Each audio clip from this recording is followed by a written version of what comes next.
Around the World in 80 Days, Chapter 27, in which Passepartout undergoes, at the speed of 20 miles an hour, a course of Mormon history. During the night of December 5th, the train ran southeasterly for about 50 miles, then rose an equal distance in a northeasterly direction toward the Great Salt Lake. Passepartout, about 9 o'clock, went out upon the platform to take the air.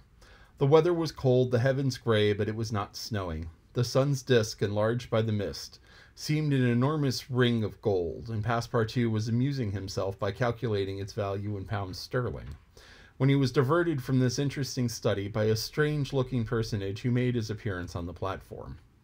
The personage, who had taken the train at Elko, was tall and dark, with black mustache, black stockings, a black silk hat, a black waistcoat, black trousers, a white cravat, and dogskin gloves. He might have been taken for a clergyman. He went from one end of the train to the other, and affixed to the door of each car a notice written in manuscript.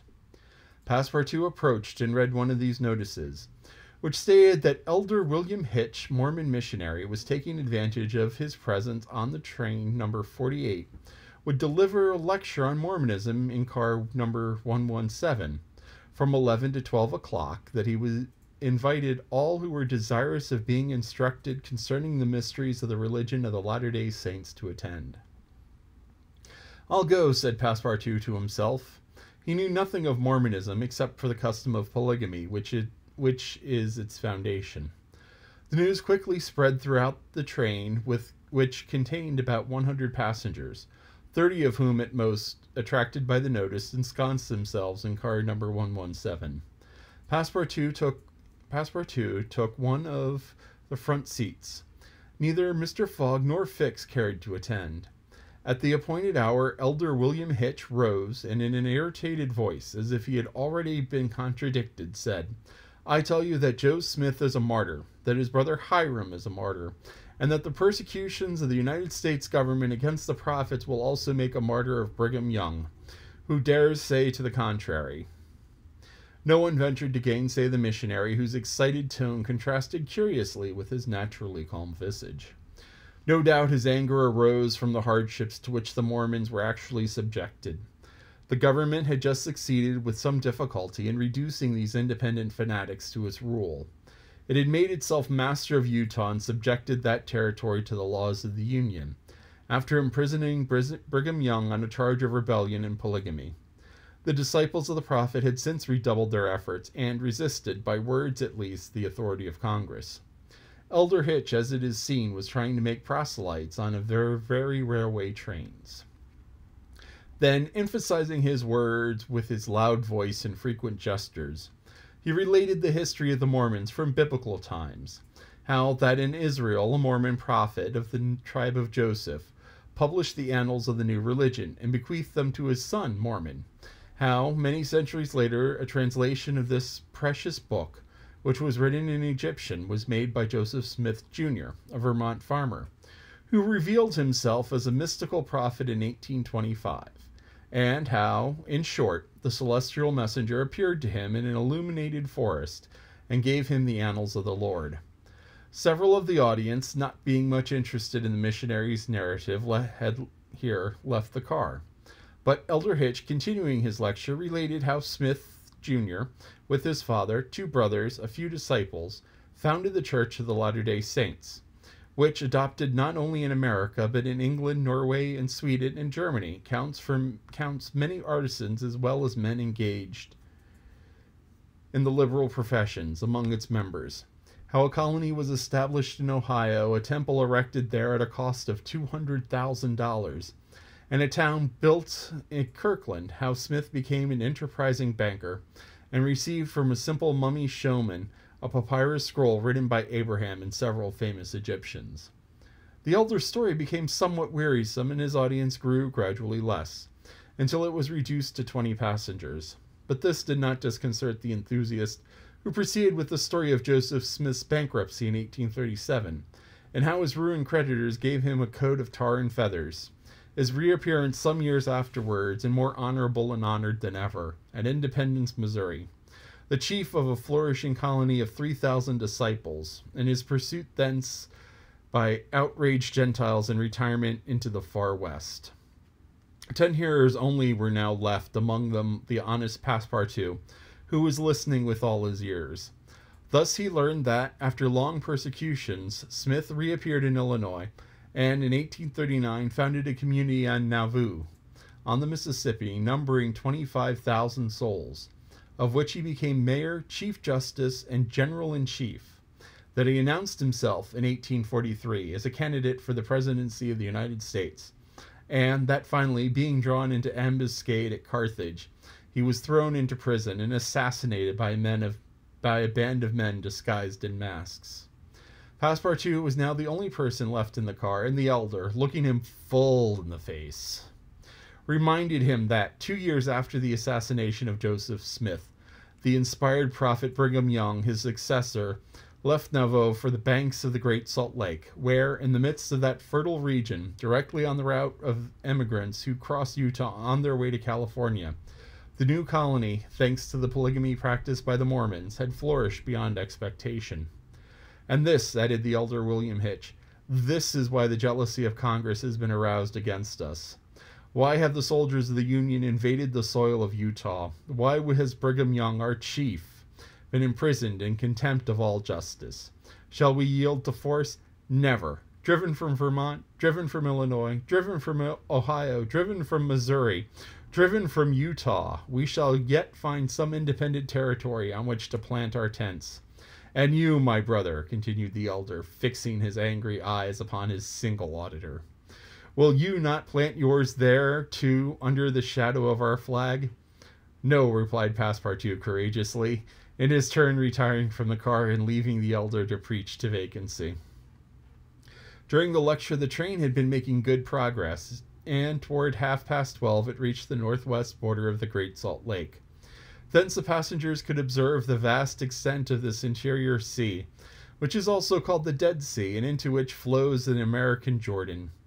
It is a picturesque expanse framed in lofty crags and large strata, encrusted with white salt, a superb sheet of water, which was formerly of larger extent than now, its shores having encroached with the lapse of time, and thus once reduced its breadth and increased its depth. The Salt Lake, 70 miles long and 35 miles wide, is situated 3 miles 800 feet above the sea, quite different from Lake Asphaltite, whose depression is 1,200 feet below the sea. It contains considerable salt, and 1/4 of its weight of its water is solid matter, its specific weight being 1.170, and after being distilled 1.000. Fishes are, of course, unable to live in it, and those which descend through the Jordan, the Weber, and other streams soon perish. The country around the lake was well cultivated, for the Mormons are mostly farmers, while ranchers and pens for domesticated animals, fields of wheat, corn, and other cereals, luxuriant prairies, hedges of wild rose, clumps of acacia and milkwort, would have been seen 6 months later. Now the ground was covered with a thin powdering of snow. The train reached Ogden at 2 o'clock, where it rested for 6 hours. Mr. Fogg and his party had time to pay a visit to Salt Lake City, connected with Ogden by a branch road, and they spent 2 hours in this strikingly American town, built on the pattern of other cities of the Union, like a checkerboard, with the somber sadness of right angles, as Victor Hugo expresses it. The founder of the City of the Saints could not escape from its taste for symmetry, which distinguishes the Anglo-Saxons. In this strange country, where the people certainly not up to the level of their institutions, everything is done squarely. Cities, houses, and follies. The travelers then were promenading at 3 o'clock about the streets of the town, built between the banks of the Jordan and the spurs of the Wasatch Range. They saw few or no churches, but the prophet's mansion, the courthouse, and the arsenal. Blue brick houses with verandas and porches, surrounded by gardens bordered with acacias, palms, and locusts. A clay and pebble wall built in 1853 surrounded the town, and in the principal street were the market and several hotels adorned with pavilions. The place did not seem thickly populated. The streets were almost deserted, except in the vicinity of the temple, which was only reached after having traversed several quarters surrounded by palisades. There were many women, which was easily accounted for by the peculiar institution of the Mormons. But it must not be supposed that all Mormons are polygamists. They are free to marry or not, as they please. But it is worth noting that it is mainly the female citizens of Utah who are anxious to marry, as, according to the Mormon religion, maiden ladies are not admitted to the possession of its highest joys. These poor creatures seem to be neither well off nor happy.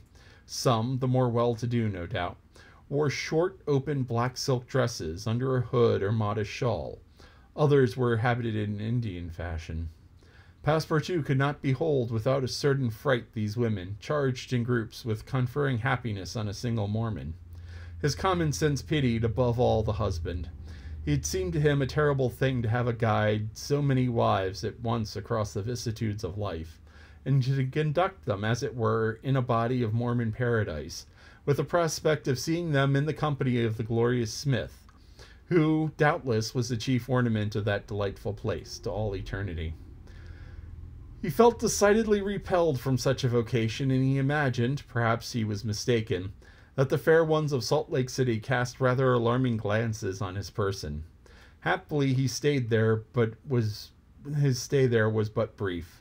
At 4 the party found themselves again at the station, took their places on the train, and the whistle sounded for starting.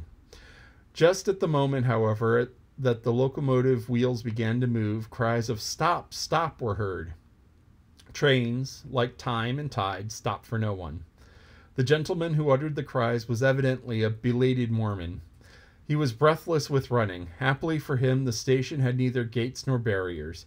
He rushed along the track, jumped on the rear platform of the train, and fell exhausted into one of the seats. Passepartout, who had been anxiously watching this amateur gymnast, approached him with lively interest, and learned that he had taken flight after an unpleasant domestic scene. When the Mormon had recovered his breath, Passepartout ventured to ask him politely how many wives he had, for from the manner in which he decamped it might be thought that he had 20 at least. "One, sir," replied the Mormon, raising his arms heavenward. "One, and that was enough." This is the end of chapter 27. Now, talked about Mormons and polygamy. Polygamy is having more than one spouse. The Mormons used to do this and probably had stopped doing this by the time the book was written, but one of those things where the author didn't know. They stopped being polygamous just before Utah joined the United States.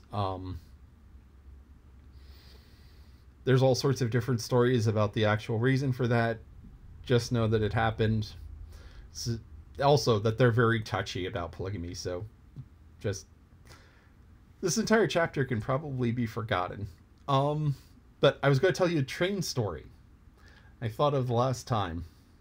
Several years ago, for your Lolly's birthday, we, including your dad, because this was back when he was younger, the 3 of us decided to take a train trip. So we got on the train in Pittsburgh. It was going to be an overnight train trip from Pittsburgh to Chicago. So we got on the train, and the plan was that we get on the train at 10 o'clock at night. The train pulls into Chicago at 8 o'clock in the morning. We look around Chicago all day, go up in the Willis Tower, see all sorts of fun things. Get on the train, 6 o'clock at night, sleep on the train on the way back, and get into Pittsburgh bright and early the next morning. And so it's just like a 24-hour trip, or it was like the plan was 36-hour trip. And it would be, just this fun little thing. Your dad hadn't been on a train before. And so, we thought this would be fun. So we get on the train, and as the train is going along, about 3 or 4 o'clock in the morning, we wake up. We woke up because the train stopped. Because trains have this nice, gentle rocking motion. It's really easy to sleep on trains. But we woke up because the train was stopped. And we sat there and was like, okay, what's going on? And we started talking, and there was an announcement that there was a computer glitch and all train traffic east of the Mississippi was stopped. So that's all the trains stopped. No trains going anywhere. So we're like, okay. And we wait a couple of hours and the computer glitch gets fixed. But because of the way Amtrak works, there's all sorts of rants you can have about this one. But because of the way Amtrak works, our train, if it was on time, would be first. Because, trains, time and tide, trains wait for nobody. But because we weren't on time, everybody else went ahead of us. Because that's the way Amtrak works. And anyway, so we went last. So instead of pulling into Chicago at 8, we pulled in about noon, 1 o'clock, something like that, which blew away half the day. And there was a young girl who was in the car with us, and she was deaf. And your lolly knows some sign language and can finger spell. Your dad knows some sign language and can finger spell. I finger spell with a chimpanzee accent, which is a strange story in its own. But so the three of us can, do a little finger spelling. Hi. But, so we were helping this young lady. And, we were guiding her along to the main office, to the connection office, because she was supposed to catch a train at 10 o'clock. And that was headed west. So she was heading out towards Montana, I think. Something like that. She was heading out towards Montana, Seattle, going out that way. And we were helping her through the situation with getting her on the next train, getting her connected. Because, this is what you do. You help out people who need help. So anyway, there we were in the office, and it was hot, and everybody was tired. And everybody was hungry because the train ran out of food because they didn't expect to need that much food, If the train is overnight and you expect to have everybody off by 8 and people get up at 8 and get hungry and then 10 and are hungry and it's noon and they're really hungry. So we were the ones in the best position because your lolly is like uber prepared. So we had bottled water and food and whatever. But anyway, here we were in the office helping this young lady get her ticket straightened out. And all of a sudden, a man next to us started having a seizure. Probably because tired, probably because hungry, probably because hot. And so he fell down to the ground and started twitching, which is kind of horrific to see. I mean, this is not something you want to see. But, Lolly was totally prepared for that one too. She started digging through his bag and found a couple pairs of jeans to put under his head to keep him from banging his head into the wall, or banging his head into the floor. And we pulled him away from the wall so he wouldn't thrash about into it. Because if somebody's having an epileptic seizure and you're not a doctor, the best thing you can do is just kind of move them into the middle of the space so that they don't hurt themselves, because seizures will usually kind of settle themselves out, and there isn't really anything you can do without real serious drugs. So anyway, your lolly was putting jeans underneath his head, and people started shouting, don't put your fingers in his mouth, which you never do. Never do that. And your lolly knew that, and she was like, really? Everybody knows that. You don't. But anyway, so he calmed down. And then the young girl who we were helping saw the blood and fainted, which is a very normal thing to do. So she fainted, and then we were like, okay, fanning her to cool her off. Okay, you're okay. And so it was probably about 2 o'clock when we got out of there. So we had 4 hours to see Chicago, which we had planned 12 hours for. But we went up into the top of the Willis Tower, which for a long time was the tallest building in the world. And it's still, at that point, it still had the highest roof line and the most number of floors. And they were very proud of having the highest roof line and the most number of floors. Because, once again, this whole big thing with tallest buildings, there are arguments. It's like, no, it's the architectural top. So if you have this ornate spire, that counts. But if you have an antenna, it doesn't. Now the question is what's the difference between a spire and an antenna? Well, that's the architect. And so there's a whole big rigmarole. But we went up into the top of the Willis Tower and looked down, and then we got back on the train. So that was our train adventure, and I promised to tell you the story about a train adventure in the next video.